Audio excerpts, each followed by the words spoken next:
Each summer, students from across the country travel to attend the Academy of Scholastic Broadcasting's week-long camp. From Lisa West High School, I'm Matt Ross. And from Washington High School, I'm Lauren Lenzen. An intense experience, students have created and put together stories to put in a show all in one day.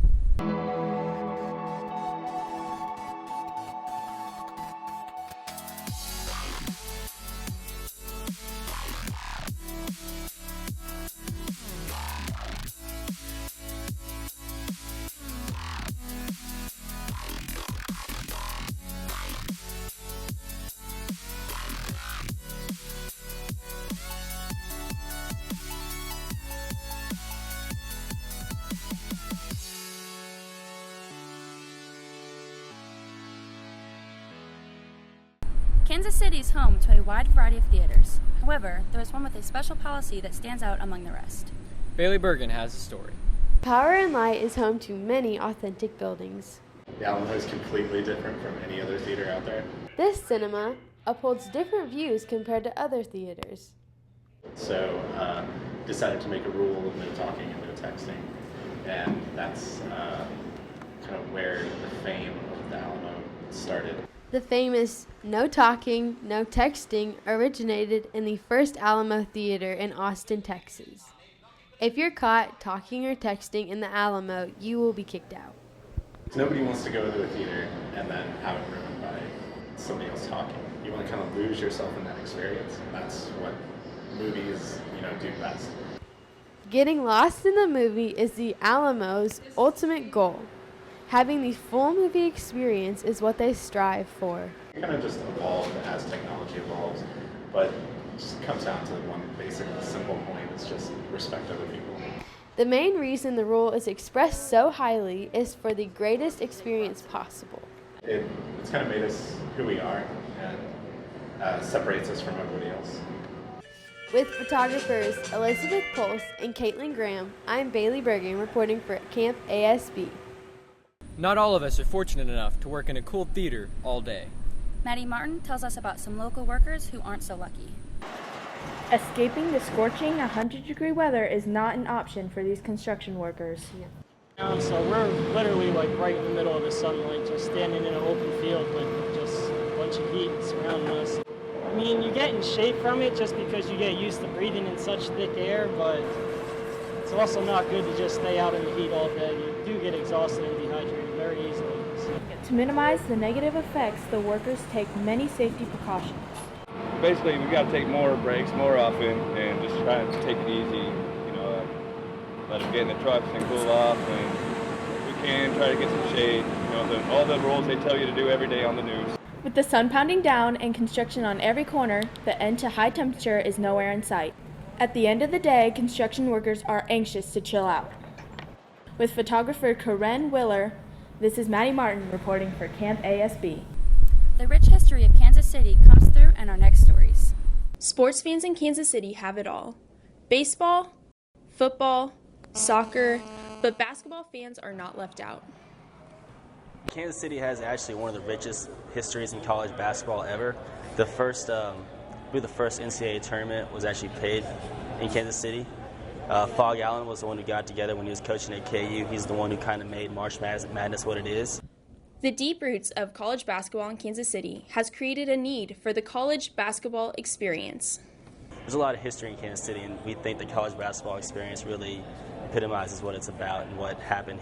From simulating buzzer beater shots to creating game commentary, this attraction has much to offer. The favorite part about working here is getting to see some of the college basketball legends that actually come in here and some of the players and coaches that come in here and experience the venue. So just last year we had Shaquille O'Neal and Grant Hill here, and they just love this place, so that's probably my favorite part about being here. Both professionals and aspiring athletes alike consider the college basketball experience a slam dunk. With photographers Jace Elliott and Malia Bogart, this is Mackenzie Wilson reporting for ASB Camp. From the outside, the Retro Inferno may appear to be an ordinary furniture store. But you can't judge a couch by its cushions. There are a few designs in here by Eero Saarinen. He designed the arch, so there's a lot of crossover.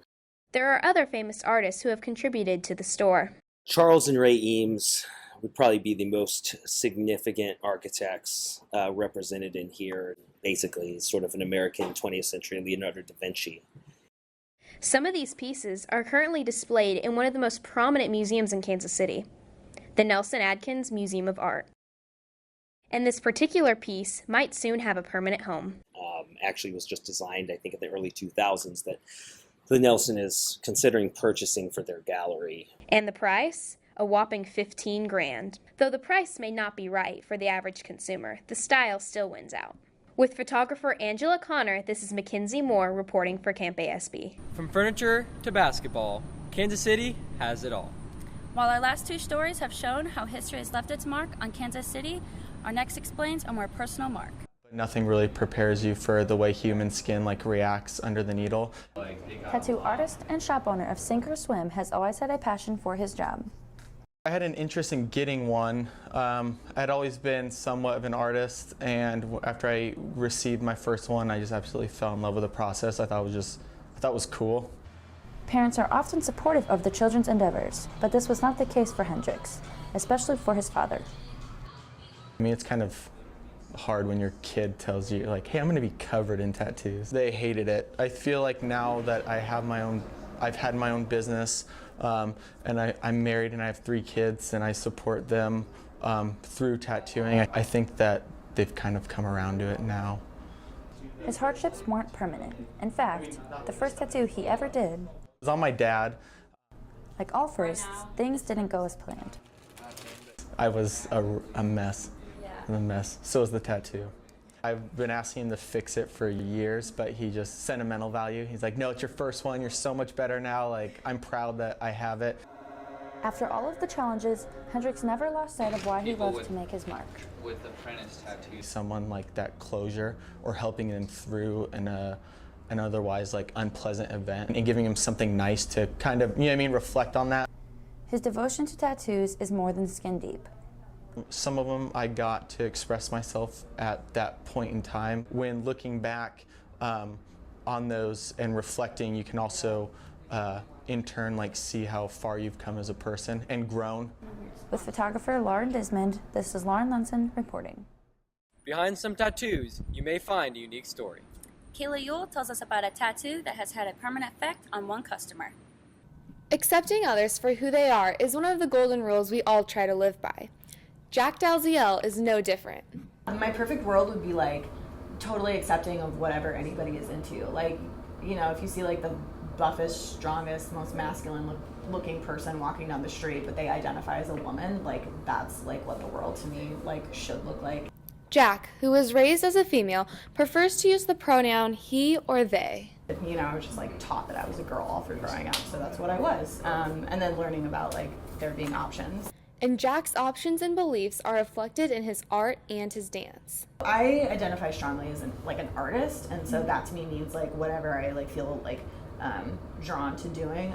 I'm a big sucker for things that have to do with gender, things that have to do with binaries, things that have to do with anti-racism.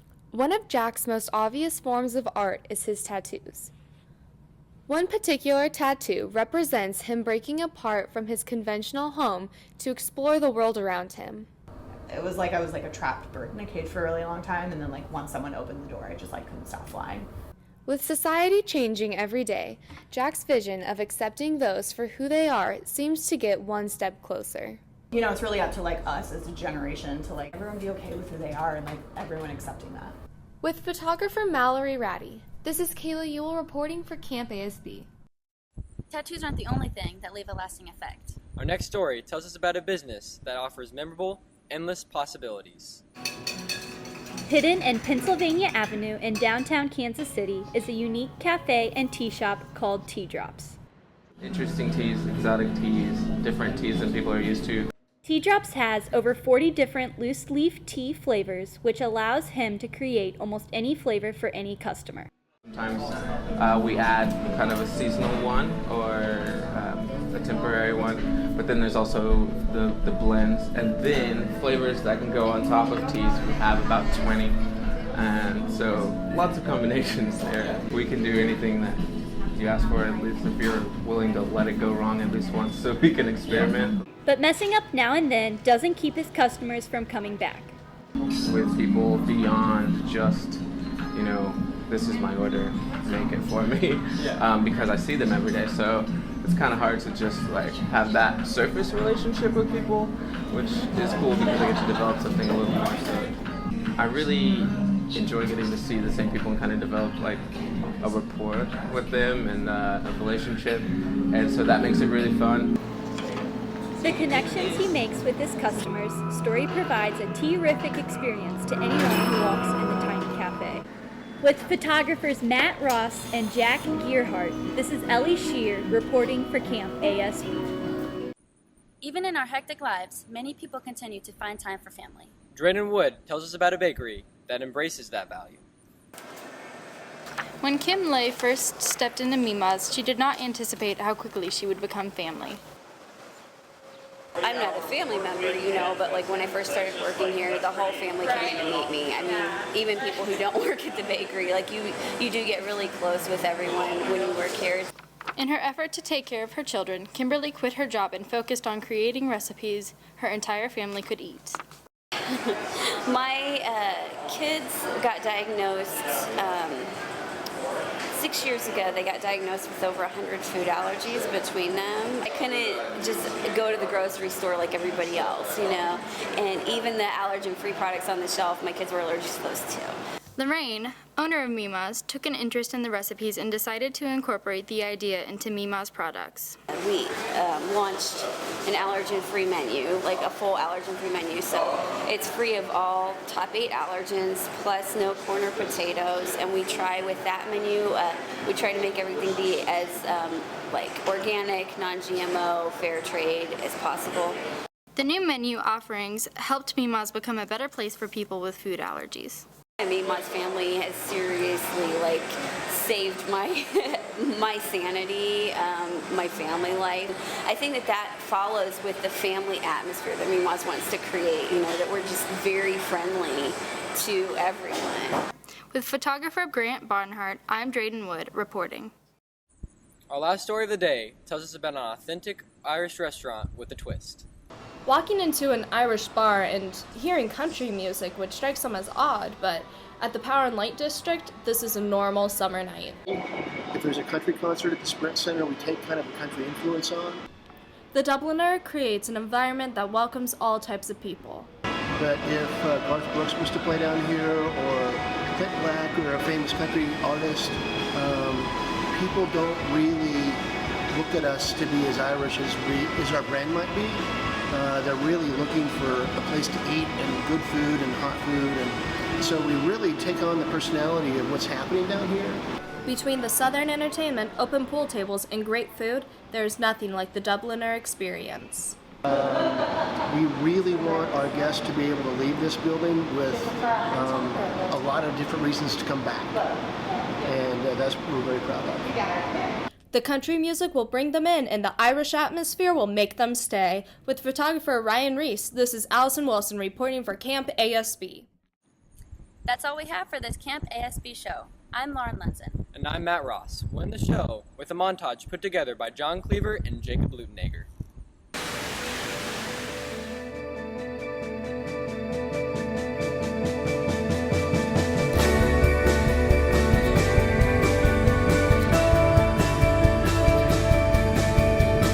I want to be able to go out and get a story and come back and write it myself.